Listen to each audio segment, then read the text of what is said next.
Okay, Assalamualaikum dan selamat sejahtera kepada Prof. Saya ingin memberikan tajuk. Nama saya Nur Siti Katira binti Nur Saham, memegang nombor matrik 320203051. Ingin memberikan satu tajuk iaitu komunikasi yang baik dan berkesan di antara ibu bapa dan kanak-kanak. Definisi komunikasi ialah komunikasi adalah proses di mana manusia menghantar dan menerima mesej. Proses di mana manusia berkongsi atau bertukar-tukar idea, maklumat dan perasaan. Proses interaksi antara manusia di mana orang ramai bertutur dan bertukar pendapat, gerak, isyarat atau simbol. Ia bertujuan untuk memberi dan bertukar-tukar maklumat atau mengubah keadaan fizikal atau mental mereka. Seterusnya, definisi komunikasi yang baik dan berkesan. Mesej yang disampaikan difahami dengan tepat dan jelas oleh penerima. Makna mesej difahami dan dikongsi bersama oleh penghantar dan penerima. Perubahan yang berlaku sekiranya dikehendaki akibat mesej adalah seperti perubahan yang dikehendaki pengguna. Mesej yang disampaikan mempunyai unsur cause efektif. Seterusnya, kepentingan komunikasi. Mewujudkan pemahaman yang baik, mewujudkan mengerat dan mengeratkan hubungan antara kaum, keluarga dan rakan-rakan. Penyediaan percayaan sejagat dan saling menghormati antara satu sama lain, iaitu kaum Cina menghormati kaum India dengan menggunakan komunikasi yang betul dan bahasa yang lemah lembut. Menyumbangkan kepada keberkesanan organisasi, iaitu suatu syarikat yang ingin berkolaborasi dengan syarikat lain-lain. Mereka akan menerangkan dengan bahasa dan komunikasi yang betul untuk menyampaikan hasrat mereka untuk berkolaborasi.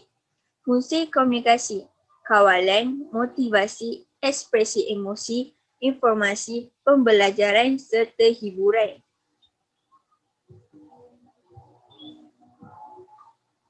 Seterusnya, contoh gambar.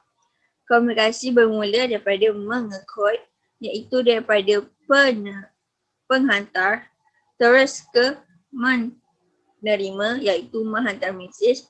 Yang ketiga, penerima ini menyahkotkan apa yang dihantar oleh penghantar.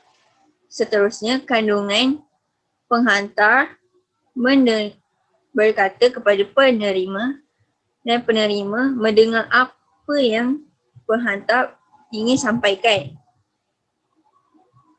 Seterusnya, kesan-kesan komunikasi yang berkesan.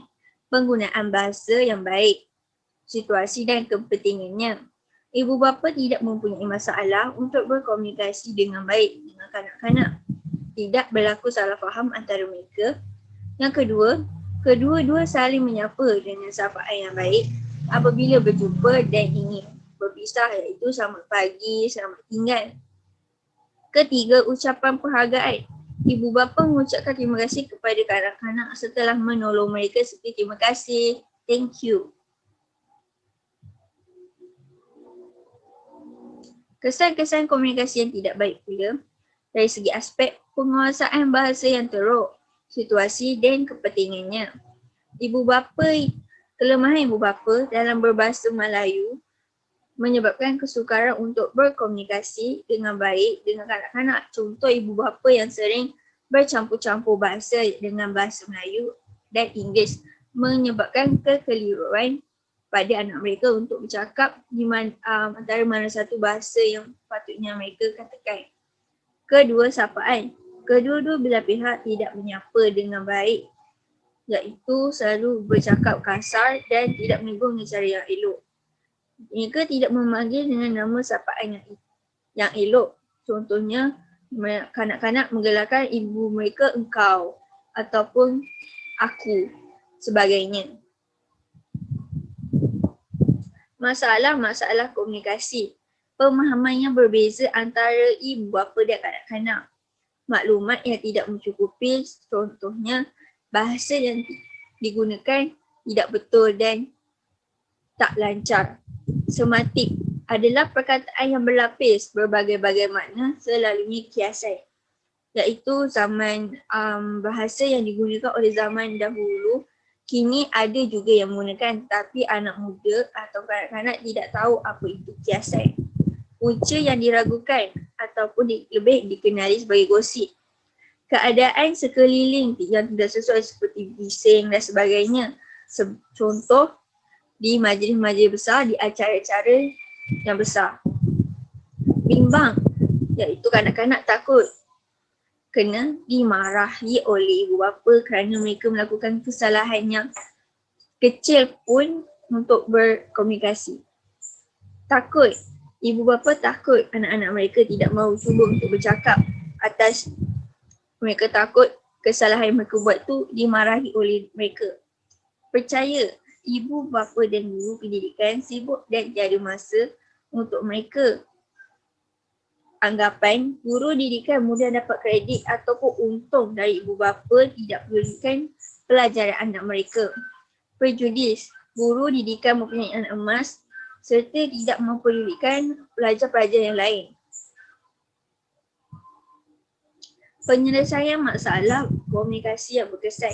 Sentiasa memperbetulkan cara komunikasi dengan betul dan berkesan. Tidak menggunakan bahasa yang mengundangkan sensitiviti seperti carutan, makian dan sebagainya. Tidak meninggikan suara apabila berkomunikasi dengan orang lain.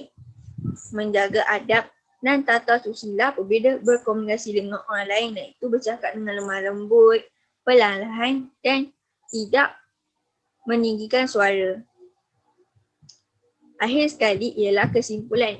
Oleh itu, kita seharusnya berkomunikasi dengan lebih baik dengan kanak-kanak agar mereka lebih memahami serta dapat mengetahui cara-cara berkomunikasi yang baik, yang betul dan berkesan agar kanak-kanak akan lebih lancar dalam berkomunikasi sesama rakan atau keluarga. Ia penting komunikasi ini untuk menentukan tahap perkembangan kanak-kanak tersebut kerana kanak-kanak semakin hari semakin membesar dan komunikasi ini penting untuk ibu bapa ini tahu bahawa anak-anak mereka lebih cenderung daripada aktif ataupun tidak aktif dalam komunikasi ini.